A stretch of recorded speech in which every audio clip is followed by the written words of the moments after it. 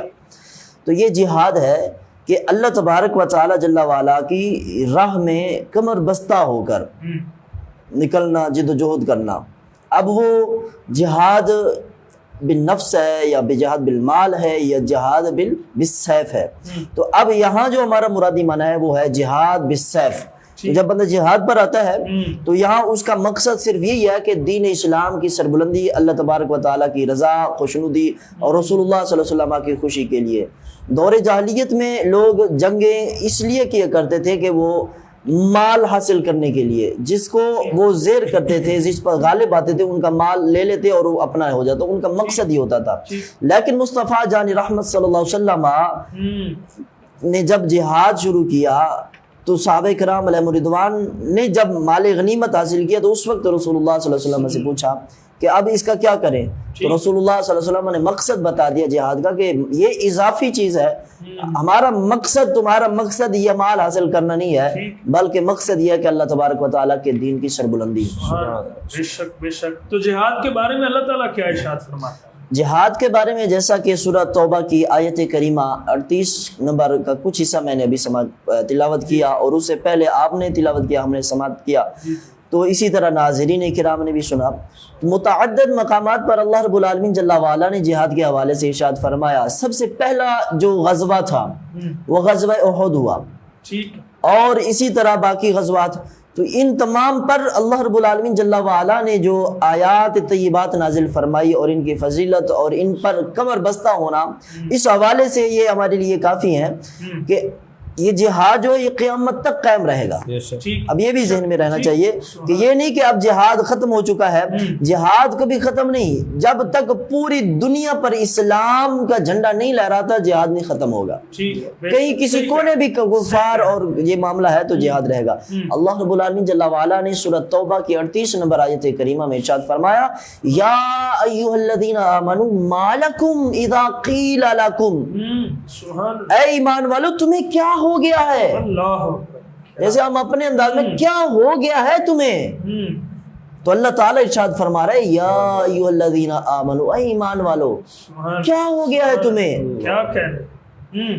اذا قیل لکم انفروا فی سبیل اللہ اثاقلتم الی الارض، کہ جب اللہ تعالیٰ کی راہ میں تم سے کہا جاتا ہے کہ نکلو جہاد کرو تو زمین کے ساتھ لگ جاتے ہو، بھاری ہو جاتے ہو، بوجھل ہو جاتے ہو. کیا وجہ ہے؟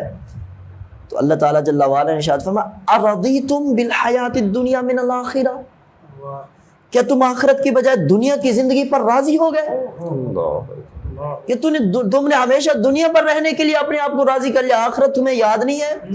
ارضیتم.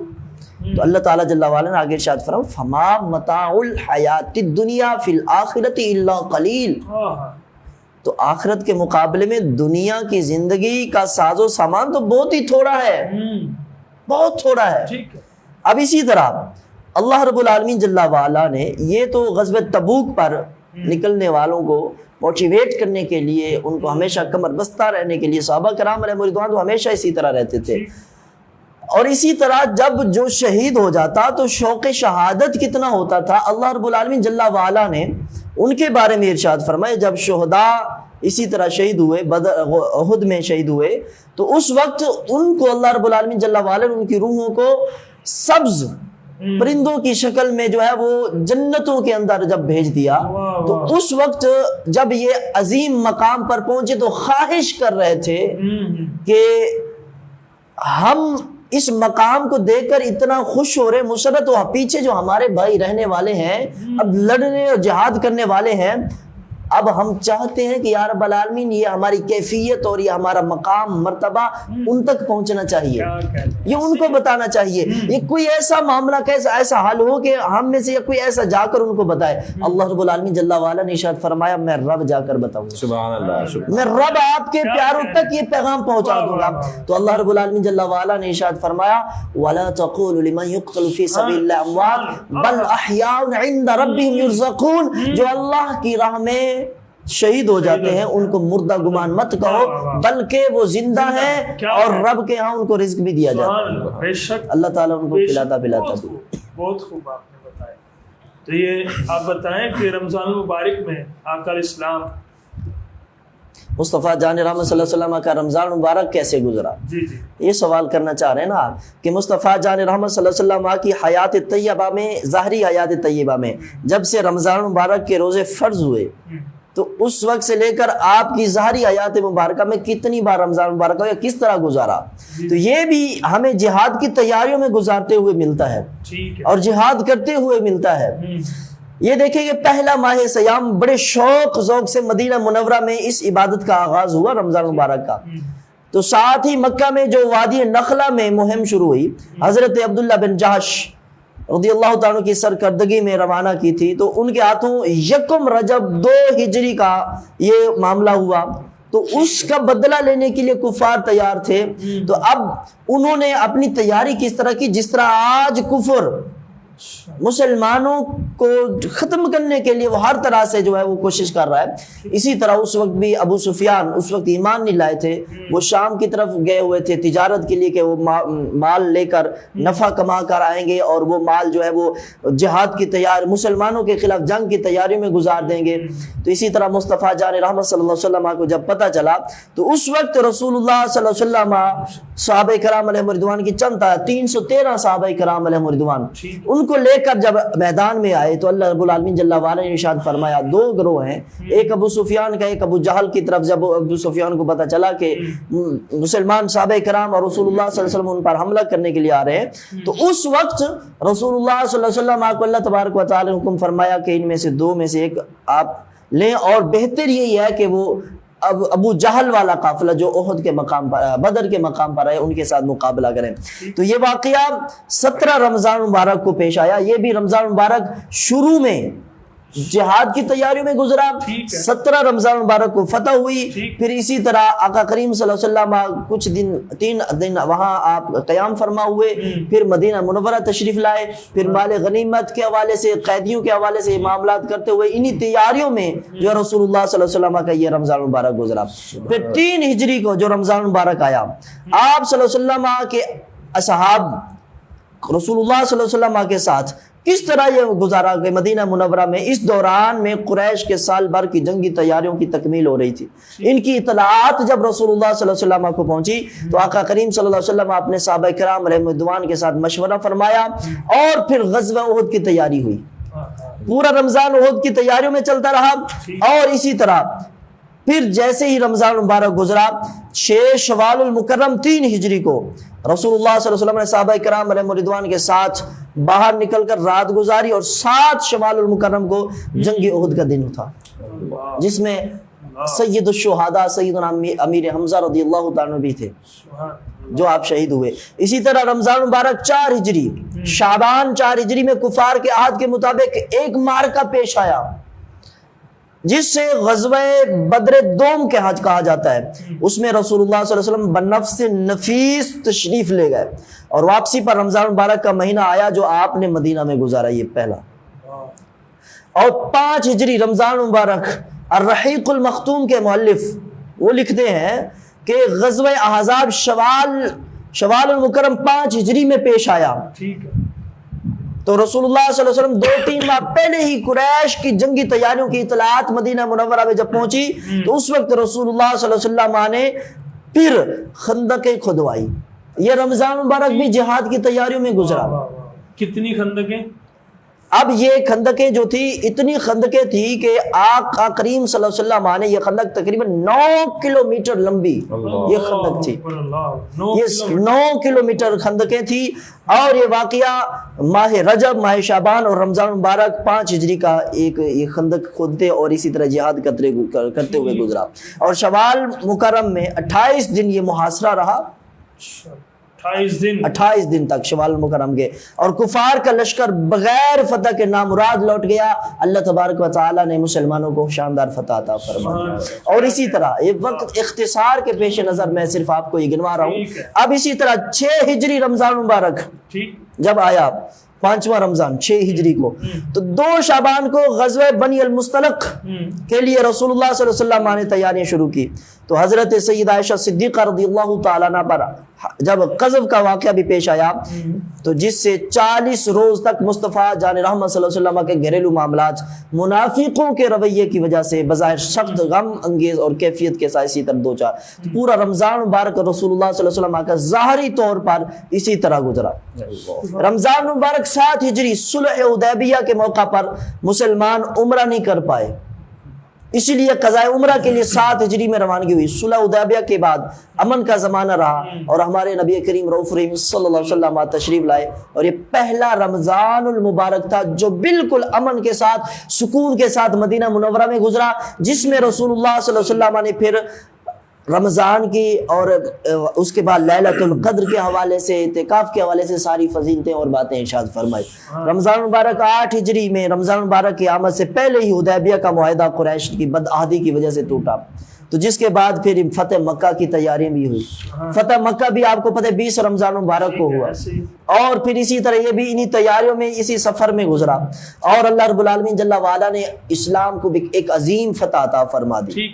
اسی طرح رمضان مبارک 9 ہجری یہ ماہ سیام سفر تبوک میں گزرا، سفر تبوک میں آقا کریم صلی اللہ علیہ وسلم نے پہلے اس جنگ کی تیاری فرمائی، اور اس میں 30,000 کا لشکر مقام تبوک پر روانہ ہوا۔ تو 1 ماہ جانے میں جو ہے وہ گزرا تبوک پر، اتنا دور، یہ رومیوں کے ساتھ جنگ تھی، اور 1 ماہ کے لگ بھگ وہاں قیام رہا۔ قیصر روم جنگ کرنے کے لیے جب آئے تو مقابلہ نہ کر پائے، لاکھوں کی تعداد، 30,000 مسلمان صحابہ، ان کو کہاں ان ڈنڈوں تیروں بھالوں پر، ان کو تو اللہ رسول پر بھروسہ ہوتا ہے، کملی والے پر بھروسہ ہوتا ہے۔ رمضان مبارک 10 ہجری یہ ماہ سیام مصطفیٰ جان رحمت صلی اللہ علیہ وسلم کے ظاہری وصال مبارک سے تقریباً 6 ماہ پہلے آیا، اور رسول اللہ صلی اللہ علیہ وسلم نے مدینہ منورہ میں گزارا۔ آپ دیکھیں 8 اور 9 ہجری کے ماہ سیام میں رسول اللہ صلی اللہ علیہ وسلم مدینہ منورہ میں مقیم نہ ہونے کی وجہ سے اعتکاف نہیں کر سکے، تو یہ 10 ہجری میں آقا کریم صلی اللہ علیہ وسلم نے پھر پورے مہینے کا اعتکاف فرمایا۔ اب دیکھیں خلاصتاً میں آپ کو بتاؤں کہ ماہ سیام مسلمانوں کی فوجی قسم کی ایک بہترین تربیت کرتا ہے۔ اگر اس کی تاریخ پڑھے تو یہ ہمیں جہاد پر موٹیویٹ کرنے کے لیے اور فوجی ترغیب اور تربیت کی ایسی بہترین تربیت کرتا ہے کہ ہمیشہ کے لیے جب تک اس میں جہاد کا ذکر نہ کیا جائے تو پھر یہ تکمیل نہیں ہوتی۔ ایسے ہی ہے جیسے کہ آپ نے 2020 میں 21 میں یا اس سے قبل آپ نے دیکھا نہیں کہ جب انہوں نے بات کی تھی تو بابا جی خادم السارجوی صاحب بالکل بالکل الحمدللہ اسی طرح جہاد کے لیے اور ہر سال اور ہر وقت ہر لمحہ صاحب ایمان کو جہاد کی تمنا، سیدنا فاروق اعظم رضی اللہ تعالیٰ بھی یہی دعا کرتے، اللہم ارزقنا شہادتاً، یا اللہ مجھے موت شہادت عطا فرما اور دے بھی اپنے مصطفیٰ جان رحمت صلی اللہ علیہ وسلم اپنے محبوب کے شہر میں، آقا کریم صلی اللہ علیہ وسلم۔ اور اسی طرح شہادت اور جہاد کا جذبہ ہر مسلمان کو، اگر جہاد کا جذبہ نہیں ہے نا، جہاد فی سبیل اللہ، اللہ تعالیٰ جل وعلا نے سورۃ توبہ کے اندر ارشاد فرمایا، قل ان کان آباؤکم وابناؤکم واخوانکم وازواجکم وعشیرتکم واموال اقترفتموها وتجارة تخشون کسادها ومساکن ترضونها احب الیکم من اللہ ورسولہ وجہاد فی سبیلہ فتربصوا حتی یأتی اللہ بامرہ، کہ اللہ تعالیٰ جل وعلا نے ارشاد فرمایا محبوب صلی اللہ علیہ وسلم آپ اپنی زبان وحی ترجمان سے فرمائیں کہ اگر اپنے ماں باپ، اپنی اولاد، تجارت اور وہ مال تجارت جو تم نے خود کمایا، جس کے ضائع ہونے کا تمہیں خدشہ ہے، بیوی، بچے، گھر، مکان، یہ ساری چیزیں مفہوم بیان کر رہا ہوں. احب الیکم من اللہ ورسولہ وجہاد فی سبیلہ، اگر تمہیں اللہ اور اس کے رسول اور جہاد فی سبیل اللہ سے زیادہ محبوب ہے تو فتربصوا حتی یاتی اللہ بامرہ، رکو پھر اللہ تبارک و تعالیٰ اپنا حکم لائے گا، تمہیں بتائے گا. تو اسی لیے اللہ تبارک و تعالیٰ جل وعلا ارشاد فرماتے ہیں. دیکھیں آقا کریم صلی اللہ علیہ وسلم کی حیات طیبہ، آپ کا مدنی دور مبارکہ جو ہے 9 ماہ سیام آئے، 9 دفعہ رمضان مبارک آئے، ماہ سیام، 2 ہجری جنگ بدر اور 3 ہجری جنگ احد، اس سے یعنی کہ اس کی تیاریوں میں، اور اسی طرح 5 ہجری جنگ احزاب، اور اس سے قبل خندقیں کھدائی گئی اس کی تیاریوں میں، 6 ہجری غزوہ بنو مستلق، اور اسی طرح 8 ہجری فتح مکہ کا سفر، 9 ہجری کا ماہ سیام قیصر روم کے مقابلے میں گزرا، صرف 4، 7 اور 10 ہجری 3 ماہ سیام مدینہ میں امن کے ساتھ گزارے، باقی سارے یہ جہاد میں گزارے. اس سے اندازہ کیا جا سکتا ہے اس ماہ کی عبادت کے نتیجے میں حاصل توانائی اور روحانی جذبے اور شوق کا اصل ہدف سوائے جہاد کے اور کچھ نہیں. ٹھیک ہے، بہت شکریہ قبلہ، آپ کا بہت بہت شکریہ. تو قبلہ ڈاکٹر صاحب ہمارے ساتھ تشریف فرما ہے. قبلہ ڈاکٹر صاحب آپ بتائیں، جیسے قبلہ مفتی اسلام بتا رہے تھے جہاد کے بارے میں، تو آپ بتائیں جہاد کی فضیلت کیا ہے؟ بسم اللہ الرحمن الرحیم. پیارا بلال بھائی مفتی صاحب نے پوری جہاد کی جو ہے فضیلت بڑے احسن انداز میں جو ہے وہ بیان فرمائی، بہت خوب. اور اس کی ہسٹری جو ہے وہ ہر ایمان والے کو یاد ہونی چاہیے کہ جہاد کیسے شروع ہوا، اور پھر رمضان المبارک میں کس طرح اس کی تیاری ہوئی، اور حضور پاک صلی اللہ علیہ وآلہ وسلم نے کس طرح جہاد کرنے کا حکم ارشاد فرمایا. اللہ تبارک تعالیٰ قرآن مجید میں سورہ بقرہ شریف کا نمبر 154 میں ارشاد فرماتا ہے وَلَا تَقُولُوا لِمَن يُقْتَلُ فِي سَبِيلِ اللَّهِ أَمْوَاتٌ بَلْ أَحْيَاءٌ وَلَٰكِن لَّا تَشْعُرُونَ. جو اللہ تبارک و تعالیٰ کی راہ میں شہید ہو جائیں انہیں مردہ نہ کہو بلکہ وہ زندہ ہیں، ہاں تمہیں خبر نہیں. اللہ ٹھیک ہے. اب قاضی ثناء اللہ پانی پتی علیہ رحمہ نے تفسیر مدنی شریف جلد 1 صفحہ نمبر 246 میں لکھا ہے کہ یہ آیت کریمہ بدر کے مسلمان جو شہید ہوئے تھے ان کے بارے میں نازل ہوئی. یہ کل 14 افراد ہیں جن میں سے 6 کا تعلق مہاجرین سے اور 8 کا تعلق انصار سے تھا. جو شخص اللہ تبارک و تعالیٰ کی راہ میں شہید ہو جاتا، لوگ کہتے فلاں مر گیا اور دنیا کی نعمتیں چھوڑ گیا، تو اللہ تبارک و تعالیٰ نے یہ آیت مبارکہ نازل فرمائی کہ اللہ تبارک و تعالیٰ کے راستے کے شہید زندہ ہے، اور اللہ تبارک و تعالیٰ ان کی روحوں کو قوت عطا فرماتا ہے. جو اللہ رب العزت کی راہ میں شہید ہو جاتے ہیں اللہ تبارک و تعالیٰ ان کو قوت عطا فرماتا ہے، پھر وہ زمین و آسمان اور جنت میں جہاں چاہتے ہیں چلے جاتے ہیں. جو اللہ رب العزت کی راہ میں شہید ہو جاتے ہیں اللہ تبارک و تعالیٰ ان کی روحوں کو قوت عطا فرماتا ہے، پھر وہ زمین و آسمان اور جنت میں جہاں چاہتے ہیں چلے جاتے ہیں. اپنے دوستوں کی بھی مدد کرتے ہیں، دشمنوں کو تباہ و برباد بھی کر دیتے ہیں، ان کے جسموں بلکہ ان کے کفنوں کو بھی مٹی نہیں کھاتی. اور بعض علماء کرام فرماتے ہیں کہ شہداء کی روحیں ہر رات عرش کے نیچے رکوع اور سجود کرتی ہیں، ہر رات رکوع بھی کرتی ہیں، سجود بھی کرتی ہیں، اور یہ سلسلہ قیامت تک جاری رہے گا. اور صحیح مسلم میں آتا ہے، امام مسلم نے صحیح مسلم میں لکھا ہے کہ سیدنا عبداللہ بن مسعود رضی اللہ تعالیٰ عنہ فرماتے ہیں کہ شہداء کی روحیں اللہ تبارک و تعالیٰ کی بارگاہ میں سبز پرندوں کی صورت میں ہوتی ہیں، اور جنت میں جہاں چاہتی ہیں چلی جاتی ہیں. جنت میں جہاں چاہتی ہیں چلی جاتی ہیں. اور ابن ماجہ میں آتا ہے کہ سیدنا عمر بن جموع رضی اللہ تعالیٰ عنہ فرماتے ہیں، اور حضرت عبداللہ بن جبیر انصاری رضی اللہ تعالیٰ عنہ اور حضرت عمر بن جموع رضی اللہ تعالیٰ عنہ، یہ دونوں جو ہیں عظیم صحابی رضی اللہ تعالیٰ عنہ. ابن ماجہ میں امام ابن ماجہ نے لکھا ہے کہ یہ دونوں جو عظیم صحابی تھے، عمر بن جموع رضی اللہ تعالیٰ عنہ اور عبداللہ بن جبیر انصاری رضی اللہ تعالیٰ عنہ، یہ دونوں جنگ احد میں شہید ہوئے. تو دونوں کو ایک ہی قبر میں ہے، ایک ہی قبر میں جو ہے وہ مدفون کیا گیا. تو سیلاب کی وجہ سے ان کی قبر خراب ہو گئی، تو جب ان کو قبر شریف سے باہر نکالا تو یوں لگتا تھا جیسے کالی شہید ہوئے ہیں. اللہ اکبر. حالانکہ اس وقت جنگ احد کو 46 برس گزر چکے. کمال کر دیا. 46 برس گزر چکے تھے. اور امیر معاویہ رضی اللہ ہاں جی اور امیر معاویہ رضی اللہ تعالیٰ عنہ نے جب نہر کھدوانے کا ارادہ فرمایا تو اعلان فرمایا لوگوں میں کہ جنگ احد میں جس کا جو شہید ہوا ہے وہ آئے.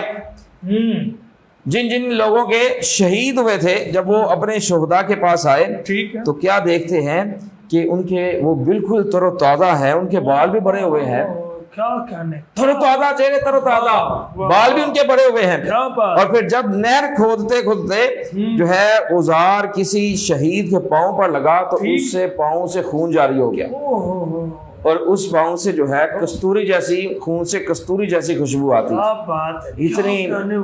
اتنی اللہ تبارک و تعالیٰ شہید ہونے والے کو فضل عطا فرماتا ہے. پہلے آیت پڑھی ہے ولا تقولوا لمن یقتل فی سبیل اللہ اموات بل احیاء. جو اللہ کی راہ میں مارے جاتے ہیں انہیں مردہ نہ کہو, جب اللہ گارنٹی دے رہا ہے. بے شک, کیا بات ہے, سبحان اللہ. دیکھیں نا پھر اللہ کے کہنے میں کیا ہے, وہ نا ایک میری ایک بات ہوگی کہ یعنی کہ دوسرے بندے سے جی جی وہ اس کو میں نے ایک بات پوچھی, میں نے کہا شہید زندہ ہوتے ہیں؟ جی کہتا ہے بالکل زندہ ہوتے ہیں.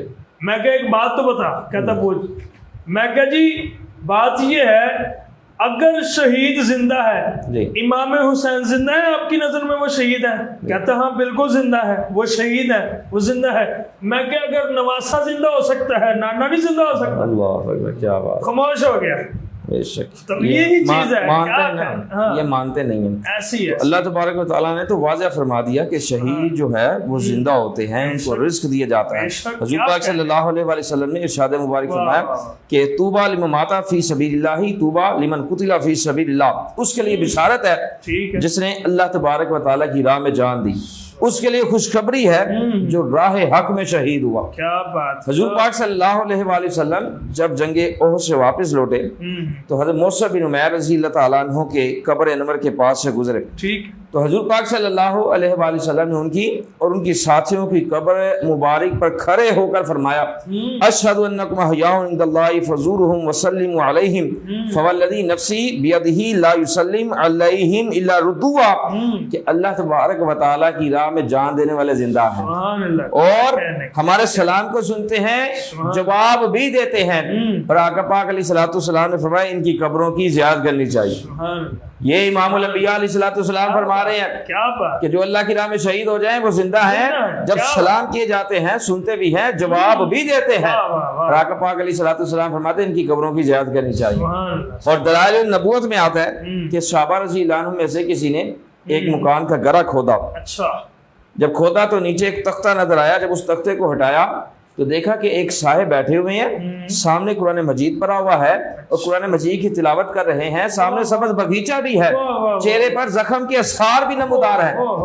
تو جب ان صحابی رضی اللہ عنہ نے یہ دیکھا کہ قرآن مجید کی تلاوت ہے, چہرے پر زخم کے اثار ہیں, سامنے سبز باغیچہ ہے, تو وہ سمجھ گئے یہ جو صاحب قرآن مجید پڑھ رہے ہیں یہ اللہ کی راہ میں شہید ہوئے ہیں. کیا بات ہے. دیکھیں اللہ کی راہ میں شہید, اللہ نے خود فرما دیا شہید زندہ ہے اور پھر وہ قرآن مجید کی تلاوت کر رہے ہیں. کتنا مقام اللہ تبارک و تعالیٰ نے عطا فرمایا. اللہ میں بھی شہادت. آمین آمین آمین. اور فقیہ عبد الرحمن نویری رحمٰن نے منصورہ میں جب آپ باقی مسلمانوں کے ساتھ فرنگیوں کی قید میں تھے تو آپ نے کافروں کے سامنے قرآن مجید کی تلاوت فرمائی. ٹھیک ہے. تلاوت فرماتے فرماتے جب اس آیت مبارکہ پر پہنچے وَلَا تَحْسَبَنَّ الَّذِينَ قُتِلُوا فِي سَبِيلِ اللَّهِ أَمْوَاتًا بَلْ أَحْيَاءٌ عِندَ رَبِّهِمْ يُرْزَقُونَ, کہ جو اللہ تبارک و تعالیٰ کی راہ میں شہید ہو جائیں ہرگز انہیں مردہ خیال نہ کرنا, بلکہ وہ اپنے رب کے ہاں زندہ ہیں اور رزق پاتے ہیں.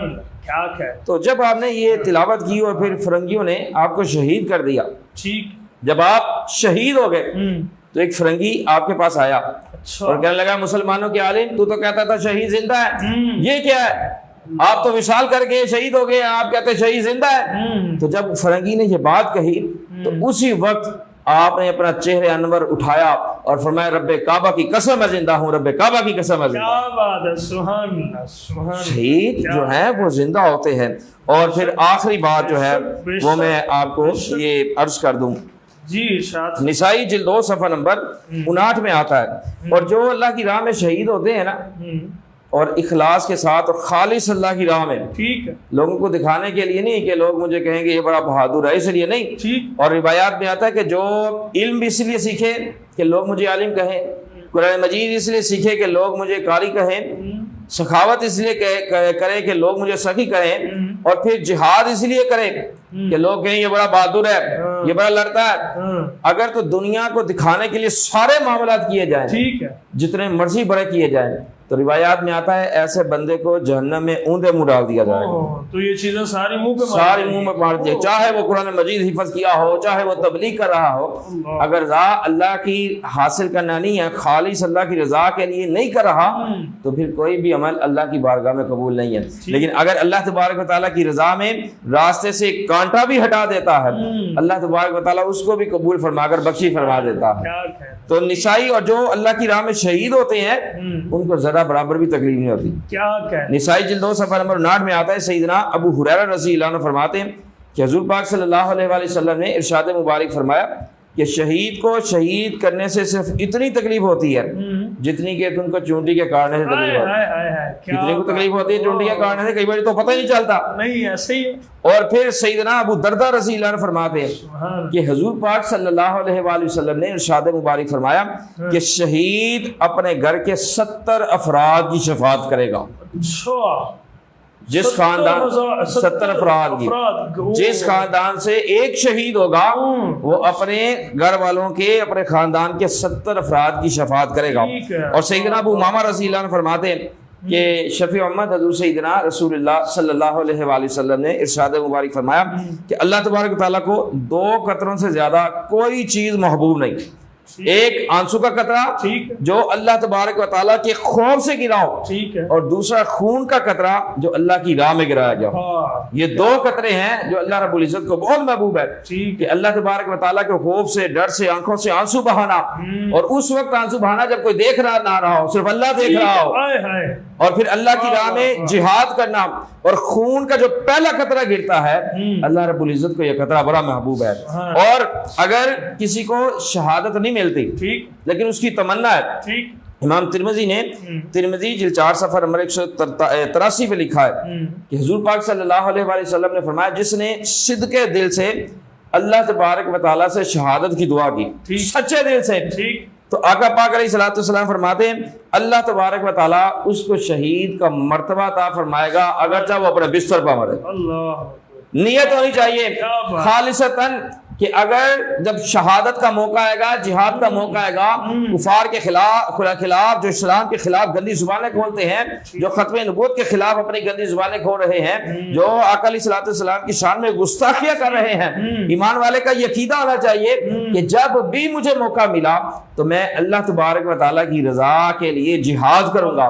اور پھر اس بندے کو موقع نہیں ملتا، زندگی ختم ہو جاتی ہے، بستر پر وصال ہو جاتا ہے، تو آقا پاک علیہ الصلوۃ والسلام فرماتے ہیں اللہ کریم اسے شہادت کا مرتبہ عطا فرمائے۔ تو اس لیے جو ہے ہمیں آج سے کے پروگرام سے یہ سبق لینا چاہیے کہ اگر جہاد کا موقع ملے نہ ملے لیکن جہاد کی محبت اپنے دل میں ضرور بسا کے رکھنی چاہیے۔ جہاد کی محبت دل میں ہوگی تو پھر جو ہے اللہ تبارک و تعالیٰ شہادت کا مرتبہ عطا فرمائے گا۔ جی بہت شکریہ قبلہ، بہت ہی خوبصورت انداز میں، بہت ہی محبت سے آپ نے جہاد کے بارے میں بتایا۔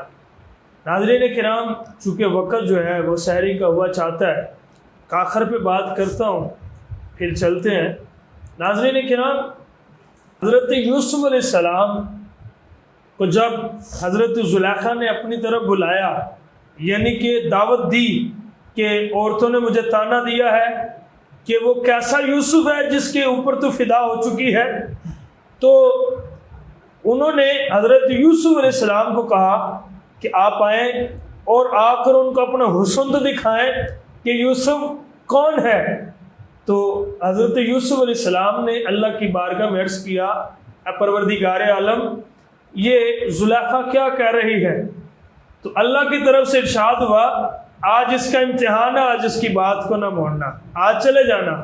اللہ کی بارگاہ سے جب پیغام آیا تو حضرت یوسف علیہ السلام پردے میں رہتے تھے، تو آپ نقاب میں رہتے تھے، تو آپ جب گئے نا تو حضرت زلیخا جو ہے تھی نا وہ بہت ہی ذہین تھی، اور آپ نے کیا کیا کہ ہر ایک عورت کو ایک ایک سیب ایک ہاتھ میں اور ایک ہاتھ میں چھری دی.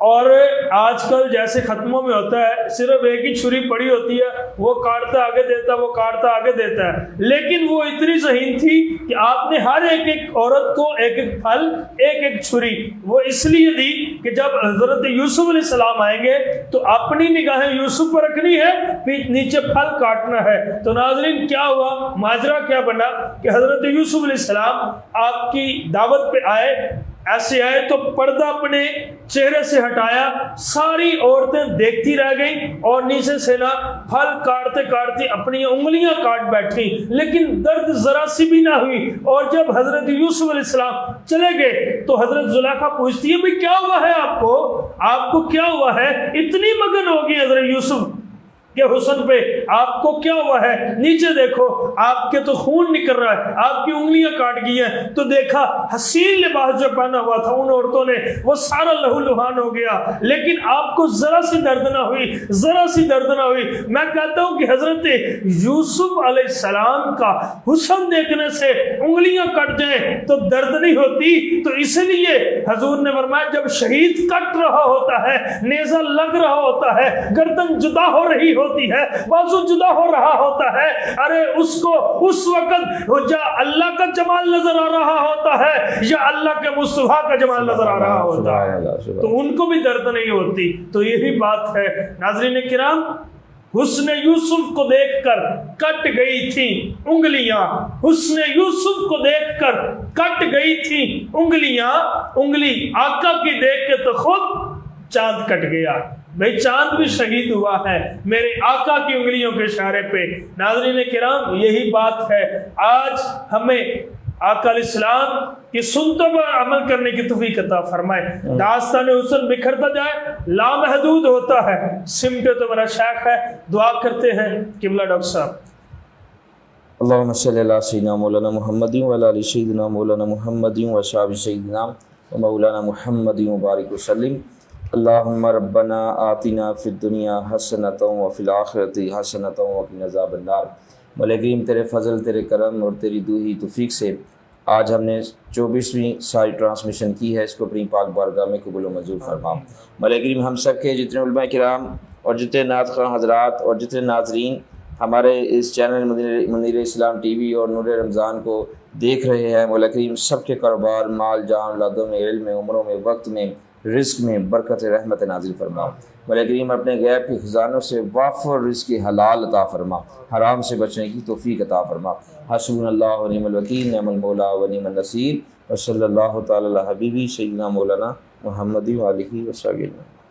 ماشاءاللہ, انشاءاللہ زندگی رہی تو کل 25ویں سائر ٹرانسمیشن میں آپ کے ساتھ آپ کی ملاقات ہوگی. اور کل کی رات بھی لیلۃ القدر کی رات ہے, تو نعرہ لگائیں پاکستان کا مطلب کیا, لا الہ الا اللہ محمد رسول اللہ, تاجدار ختم نبوت, زندہ باد زندہ باد.